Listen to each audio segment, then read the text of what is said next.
Welcome to the Strategic Context. I'm Professor Nuriel Bremer, and we need to talk about Greenland. Now, I know what you're thinking. Professor, this sounds crazy. America invading Greenland? Come on. But here's what I want you to understand. What's happening with Greenland isn't crazy. It's predictable. It's the next logical step in a pattern that started with Venezuela. See, when I heard Trump's advisors were emboldened by the Venezuela operation and now pushing for Greenland, I thought, of course they are. This is what happens when a declining power gets a taste of military success. They think the solution to every strategic problem is more military action. Venezuela worked tactically, so now everything looks like a nail that needs the same hammer. But there's a big difference between invading an isolated, sanctioned country in South America and taking territory from your own NATO ally. And that difference is about to teach America a very expensive lesson about the limits of military power in a multipolar world. Let me explain why Trump wants Greenland, because the reasons are both legitimate and completely misguided at the same time. The legitimate part, Greenland sits on top of the Arctic, which is becoming incredibly important. Climate change is opening new shipping routes. The island has massive mineral deposits, rare earth elements, oil, gas. China and Russia are both expanding their Arctic presence. From a pure strategic standpoint, controlling Greenland would give America a dominant position in Arctic competition. The completely misguided part, thinking you can just take territory from allies in 2026 and expect the world to shrug. Here's what Trump doesn't understand. You can achieve Arctic dominance through cooperation with Denmark and Greenland. You can negotiate basing rights, mining concessions, expanded defense partnerships. You don't need to own Greenland to defend it. You need Greenland to want you to defend it. But that would require diplomacy, patience, and offering something valuable in return. It would require treating allies like partners instead of vassals. And this administration has proven over and over that it doesn't know how to do that. Here's the most telling part of this whole story.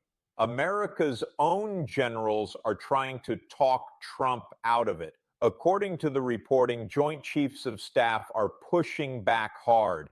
They're questioning the legality, the political fallout, the strategic wisdom. One diplomat said generals are trying to deflect the president with alternative missions, like striking Iran or intercepting Russian ships, anything to steer Trump away from the Arctic plan.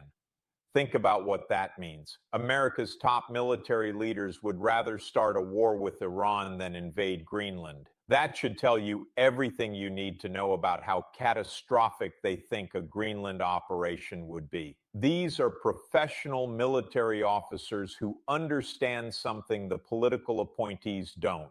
Tactics without strategy is just expensive violence.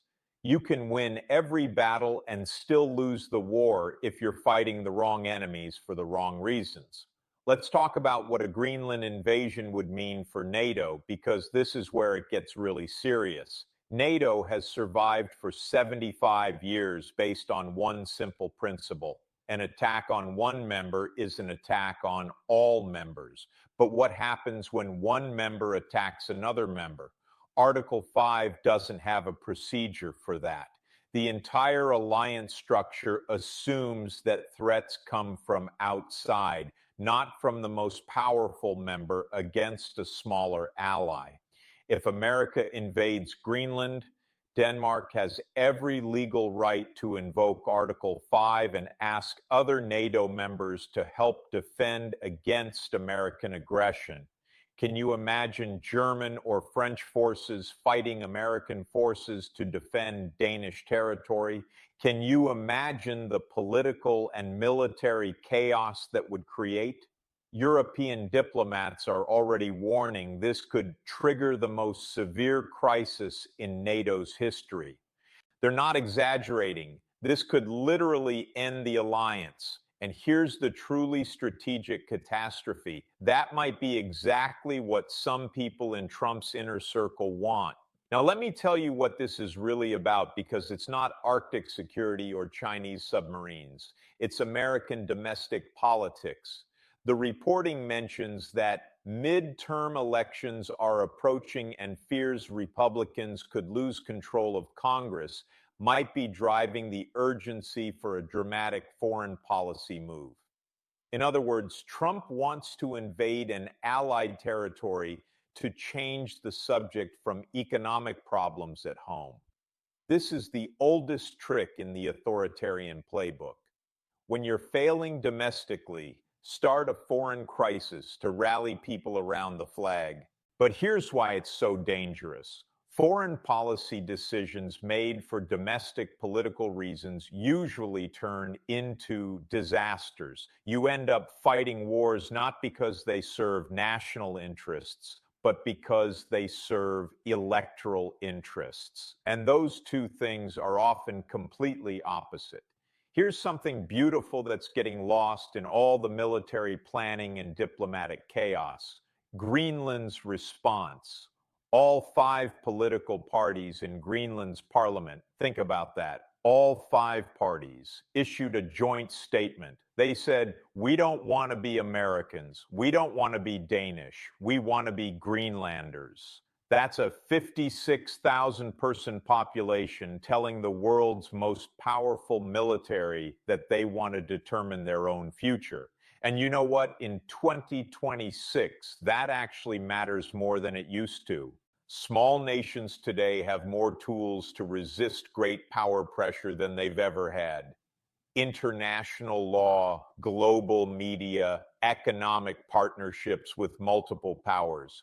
Greenland can appeal to the international community. They can align economically with Europe, China, Canada. They can make occupation so politically expensive that even America can't sustain it. The age when superpowers could just take territory and expect local populations to accept it, that age is over. Now let's talk about the real winners if America invades Greenland, China, and Russia. Beijing and Moscow have been arguing for years that America is an aggressive, hegemonic power that ignores international law and bullies its own allies. Most of the world didn't quite believe them.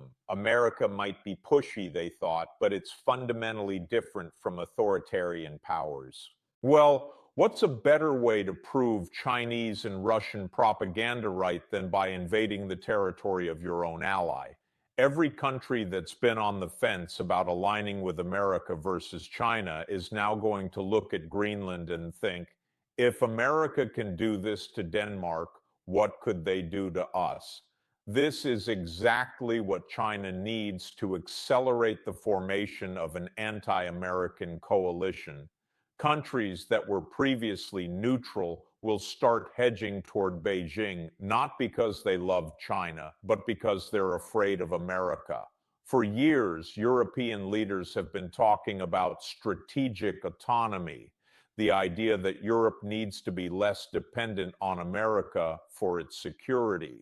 Most Americans dismiss this as ungrateful European whining. We protect you, we said. You should be thankful.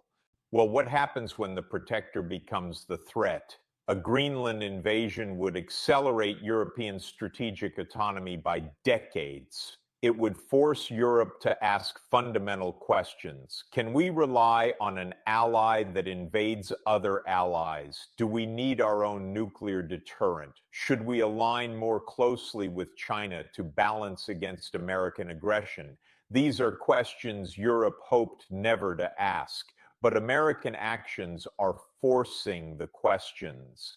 And once Europe starts building independent military capabilities, once they start hedging away from American leadership, that genie doesn't go back in the bottle. America could find itself isolated not just from adversaries, but from allies who no longer trust American judgment. Let's say America actually invades Greenland and holds the territory. Does that solve the Arctic competition problem? Does it secure American interests in the region? Probably not. Here's why. First, Arctic dominance isn't just about controlling one piece of territory. It's about controlling sea lanes, energy resources, and shipping routes across the entire region.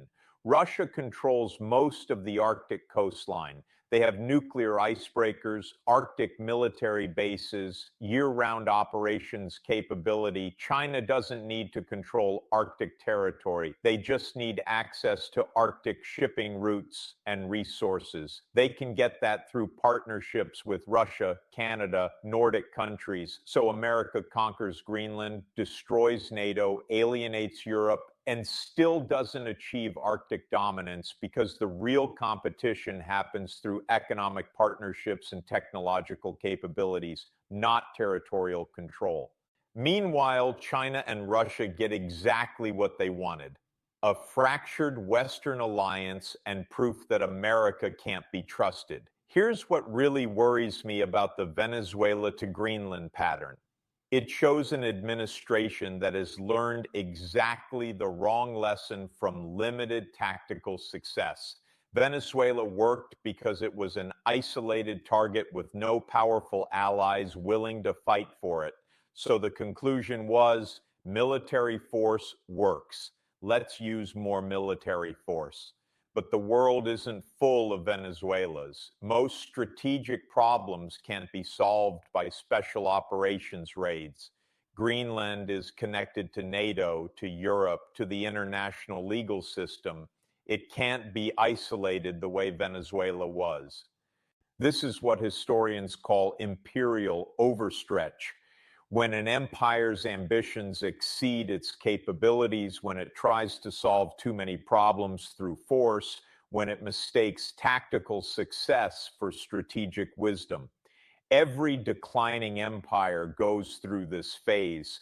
They win a few battles and convince themselves they're still invincible, so they pick bigger and harder fights until they pick one they can't win.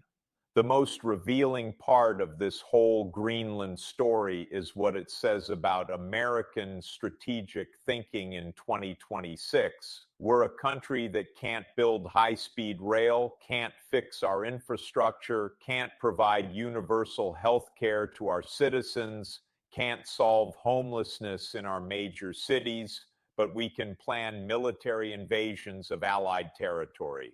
We're a country where working families struggle to pay for groceries, but we can find billions for overseas military operations. This is the classic pattern of imperial decline, prioritizing external dominance over internal development, choosing military solutions over economic solutions, focusing on controlling others instead of serving your own people. A truly powerful country doesn't need to invade allies to secure resources or strategic position. People want to partner with you because you offer prosperity, security, opportunity. When you have to use force to maintain your position, that's not strength. That's desperation disguised as strength. So here's where we are. America is seriously considering invading the territory of a NATO ally to secure Arctic resources and strategic position. Our own generals think it's a terrible idea. Our allies are preparing to resist. Our adversaries are celebrating the potential destruction of Western unity. This represents a fundamental choice about what kind of country America wants to be in the 21st century. We can choose cooperation, working with allies, offering fair partnerships, building prosperity that makes others want to work with us. Or we can choose coercion, using military force to take what we want, threatening allies who don't comply, ruling through fear instead of leading through example. The Venezuela operation showed we're capable of tactical brilliance. The Greenland planning shows we're incapable of strategic wisdom. We can win every battle and still lose the war if we're fighting the wrong war against the wrong enemies for the wrong reasons. This is Professor Nouriel Bremer for the Strategic Context. From Venezuela to Greenland, we're watching a pattern of American strategic choices that prioritize short-term tactical success over long-term strategic stability. The question is whether American voters will recognize this pattern before it becomes irreversible. The generals see it, the allies see it, the adversaries see it. The only people who don't seem to see it are the ones making the decisions, and that might be the most dangerous thing of all.